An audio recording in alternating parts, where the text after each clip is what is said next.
next guest because he doesn't want a bar of that, but he's a premiership player and he's one of the best assistant coaches in the game. His name is Adam Kingsley from the Tigers. Kingers, thanks for your time. Kane, how are you? I'm good, thank you, Adam. How's the mood around the club? How did you review the round one performance? There's injuries, there's a bit of chaos happening. Can you take us inside?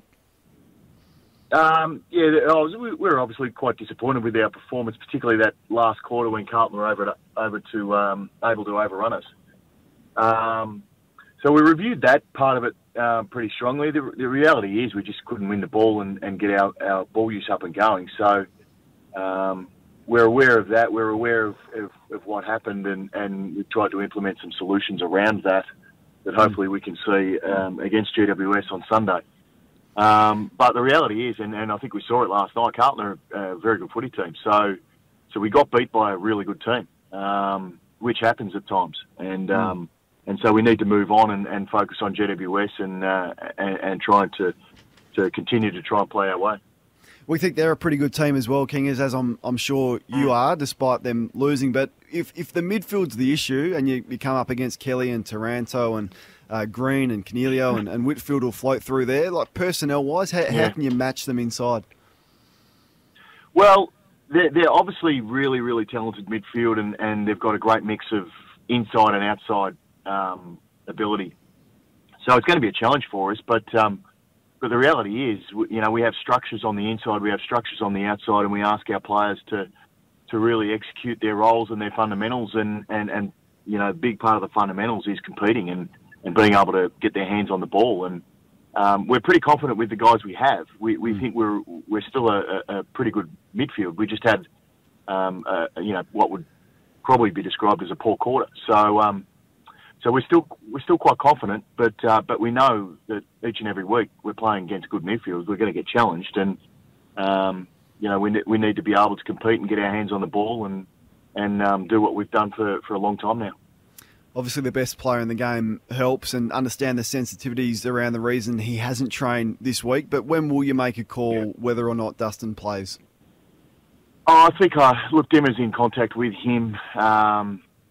Around this weekend particularly, and I'd imagine that call will be made tomorrow after captain's run, and we'll assess everything and weigh up the pros and cons and then make a call. But I think, as we've said, Dustin's health and well-being is by far more important than a game of football. So we'll make that call, to fix that or certainly help that. More so than what the game needs, really.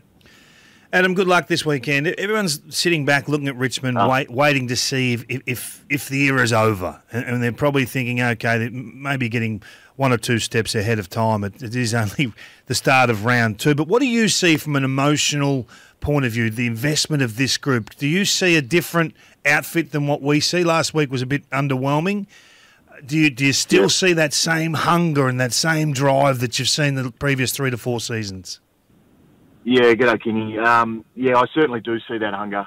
There's no doubt we had an enormous pre-season where almost all of our players completed, a large chunk of it and did it with the intensity that we'd seen in the past. And you could just tell that the hunger and that want to compete and to still be a good team and compete at the top of the ladder was still really strong, and that was from Cochin all the way down to the guys who've just come in the door, and so we're really confident that we can still compete, but obviously a poor quarter last week puts that in some doubt, and as you said, it is quite early in the season, and the season will play out how it does. All we'll focus on is our game and our players and trying to get the best out of them. But it's fair to say we still remain quite confident that we'll be a good team and a team that will compete pretty deep into the season. We haven't. I know Jack missed probably 6 or 8 games back in 2019, but we pretty much see Richmond with Jack Riewoldt every week. We're going to have a look at this forward line without him. What gives you confidence that Tom Lynch will be able to put on a performance if Dusty's not there, that secondary option in the forward line, how will that look? How will you look to hit the scoreboard this week? Yeah, well, we played Noah Bolter in the forward line all season. We thought leading into the Carlton game we may need him as a back for that game. At half-time or thereabouts, we flipped him forward and he kicked a couple of goals for us. So I'd expect Noah will fill that second key role for us this week with Jack out. And we've been really pleased with Noah's pre-season. The games that he's played in the Amy series, the practice match, he's been able to hit the scoreboard. He competes, in the air, and he's so athletic. He gets after it on the ground and either wins the ball or makes tackles or pressures. So, we're really confident with the way our forward line has been performing. We've been able to score.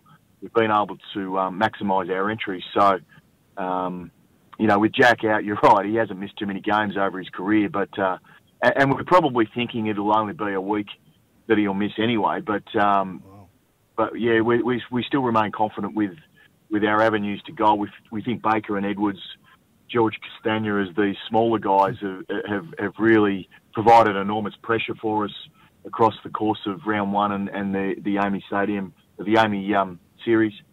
So we feel like we've found the avenue to goals pretty well.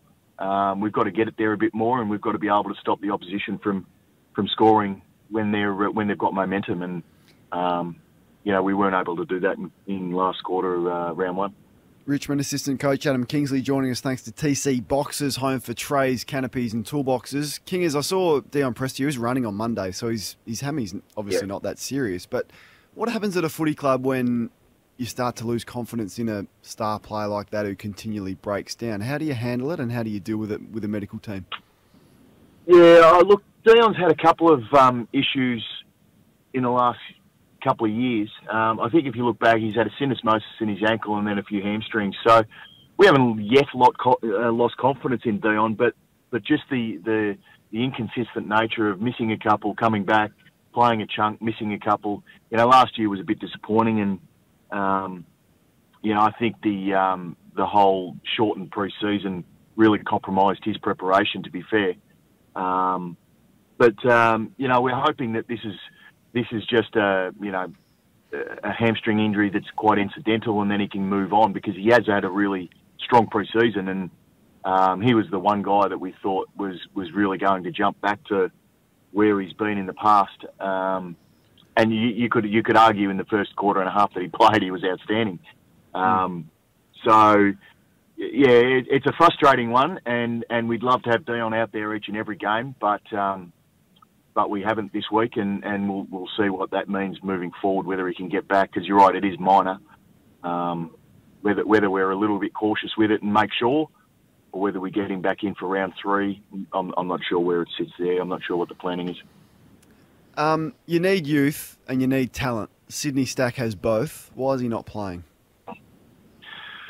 Look, his pre-season was quite interrupted. He had some COVID health and safety protocols where he had to spend a week without it, and then he had it.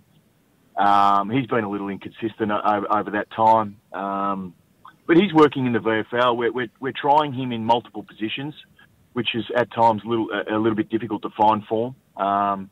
But one of the great things Dimmer does is he's able to continue to shuffle our players around to find different positions for them to play, so that once they come into the team, they have great versatility. And probably Noah Bolter is another example of that over the summer, where now Noah's quite capable of going forward and impacting the game. But as we know, he's been able to do that as a back. So Sydney's working towards getting into the team, but yeah, he's still a little bit off. I think he's got to get his fitness base up. He's got to find a little bit of form, and once he does, then he'll give himself every chance.